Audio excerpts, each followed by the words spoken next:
We'll move on to unfinished business. The first item being the 2013-2014 district budget update based on the status of the 2013-2015 biennial budget.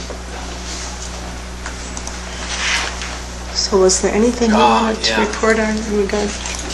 Well, we'll kind of cover this when we get to the 13-14 budget, but up on the screen here, this is the Joint Finance Committee's motions that have kind of are moving its way through the Assembly and the Senate here. And I've just kind of highlighted a couple of the highlights, and the first one is under the state support for K-12 education and general aids, and specifically the one that we're going to be talking about tonight is the revenue limit increase. And the revenue limit increase is $75 in the first year and $75 in the second year.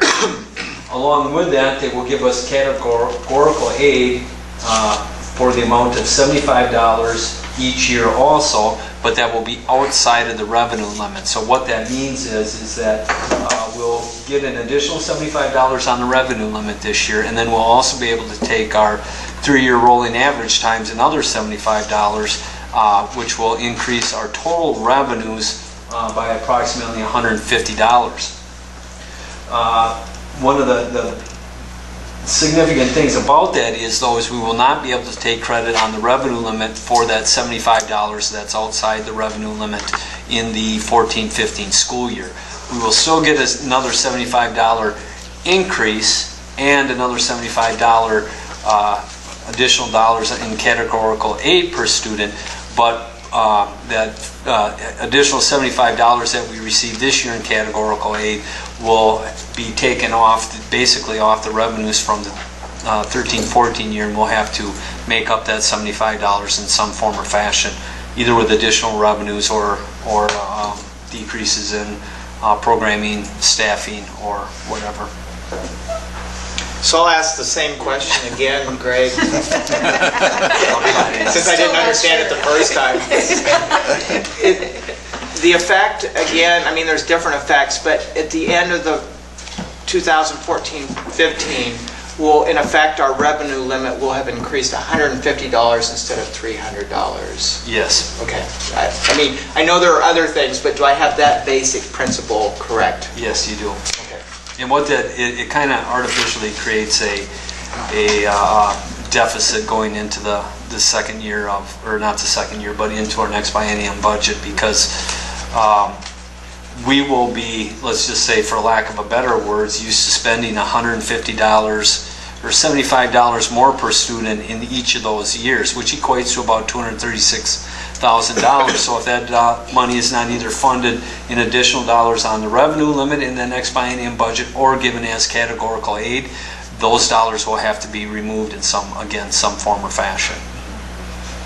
So that it gives us a sense of security for 2 years, but then I don't want to say we're right back where we started, but we're still fighting the battle where we'll have to find additional funds to either cover those lost revenues if they're not put back in the budget in some form or fashion, or again, you'll have to cut programs or staffing in some form or fashion. So then, to follow up on my question, at the end of the 2 years, our spending will have gone up $300 per student, but our revenue limit will not have. Actually, $225 per student. Our spending will have went up. Okay. Because we're only getting credit for that $75 outside the revenue limits once in each year. That goes away the next year. The only reason why we get it the following year is because they're giving us another $75. It doesn't compound from one year to the next. So our spending per pupil will have increased $225. Our actual revenue limit will only be $150. Correct. And so unless they decide to give us categorical aid again in the next biennial budget, that's the bind that puts us Yes. in. Yep. It's like a one-time revenue over 2 years. And so will we budget in a way to not increase the permanent budget by that amount? I don't I don't know how we could. Yeah, right? I don't know how you could would be my first answer. I think you need to be aware of it. And along with, we need to be aware of a lot of things for 2014 and 15 school years. So that will just be another item that we will have to keep an eye on going forward, and what that means, and specifically what it means again in the 15-16 school year. Okay. Were you going to highlight any of these others? I know. Thank you. I know that's probably the biggest one. The one that, typically too, general state aids are going to also increase when we take a look at things. I'm not sure the exact impact of that yet, so I'm kind of taking a waiting and see approach with that. And typically we've given a levy estimate at this meeting. One, we're a week earlier for other reasons, but other than that, that won't be coming till July 1st. And we got to get through this budget process, and we need to have at least a idea what that's going to be in the form of a state aid estimate. I'm not sure that it's, given the changes over the last 3 to 4, 5 years, that it's healthy to put out an estimate that may be close or it may not be close. So I guess I feel more comfortable if we wait till July at a regular board meeting to put that levy estimate out. The one thing though, that high cost transportation aid, and we'll have to see what this means for us, and again, it's got to get approved. These are just recommendations at this point in time. It looks like the school district will receive aid if it incurred in the prior year general transportation costs above 150% of the statewide per member average, and I'm really thinking, I don't know how we won't, but we'll have to wait and see. We are approximately the 5th largest landmass district in the state of Wisconsin, so we do have high-cost transportation in comparison to other districts in the state. So if anyone would qualify, we would be right at the top of the list? I would hope so. Yeah. We'll have to wait and see, but I'm assuming that we will qualify for that. Then again, I don't know how much money it is. I don't expect it to be $1 million. I expect it to be closer to $20,000 to $30,000 in additional aid. So, and then the other one is the expansion of the parental choice program for eligible school districts.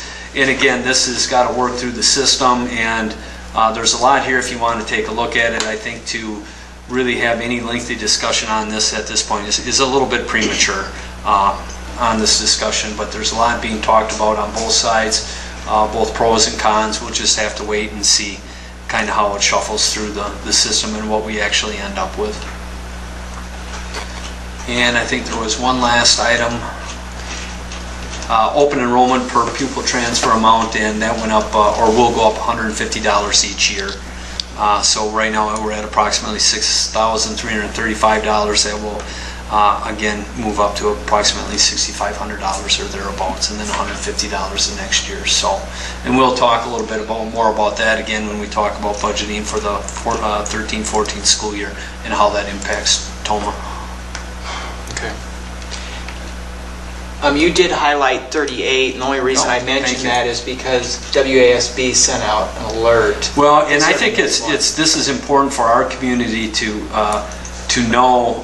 Many communities have a community service levy or a Fund 80, and under Fund 80 you could fund basically community services that were outside the regular educational program, and there were some pretty strict guidelines on how that can be used. And I think good, bad, or indifferent, TOMA has chose not to participate in the community service levy fund. We've always tried to fund our levies and our community or educational needs through Fund 10. And I think why you're seeing a modification of the current law, basically freezing Fund 80, is because there are, quite frankly, districts that have taken advantage of that.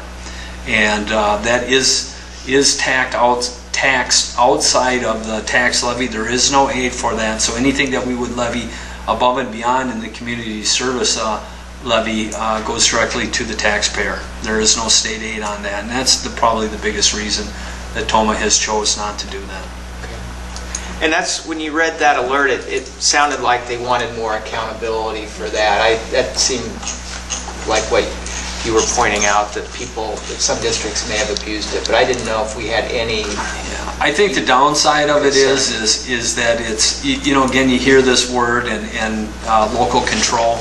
I think many districts that have a community service fund and Fund 80 would say, you know what, we're choosing to do this, our community is okay with this, why are we now being punished? You know, obviously they're playing within the rules, because if they weren't playing within the rules, they would be taken to task on it. So I think it's just another means to say, you know, we're just not going to let the tax levy grow, which a part of me understands, but again, it's that local control issue, because it is outside the tax levy and doesn't affect any other districts in the state, only the district that it's levied in. I will email you a copy to a document that I printed off today that compares the Joint Finance Committee, their decisions in comparison to what the governor had requested. And as you know, in the budget, there's a ton of policy issues. It's not just about budget, but for instance, the Smarter Balanced and the ACT assessments, the Joint Finance Committee did approve some funds so that the ACT Explore test would be administered in 9th grade in the fall and in the spring, and then building on that in the upcoming years. You may have heard also that the Joint Finance Committee passed a resolution that the Department of Public Instruction could take no further action to implement the Common Core state standards. They cannot direct students or school districts to further implement that. That doesn't mean that districts can't continue to move ahead with it, but they want more of a study done on that. There's just some interesting decisions that were made. I know there's a provision that classes that are offered online, that you would not be required to have a teacher in the classroom with students as they were doing online coursework. There is some academic and career planning money that was set aside that should be valuable in helping kids plan for their futures. Just a lot of stuff that is in many ways policy.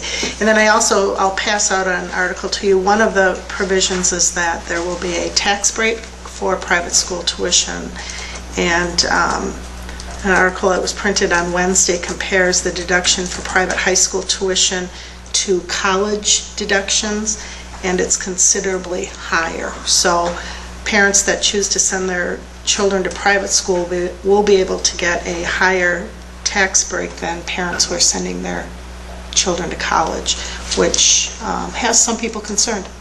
So I'll share it with you.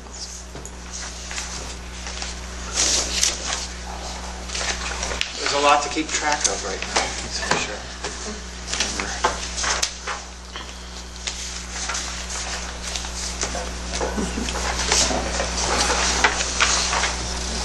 What's the timing of do you hear on the outcome of the Joint Finance Committee and reconciling that with the governor? Who knows? Well, it's a process, and you know, we've went as long as October before we've had a budget, so it will take the time it needs to take to get through. I know the governor had said that they'd like to have this passed before July, so well, the governor or the speakers of the Assembly or Senate had stated that. Okay. All right. So we wait and see. Yeah. That's all we can do. Yeah. Thanks for the updates. Any other questions? Anyone? Okay.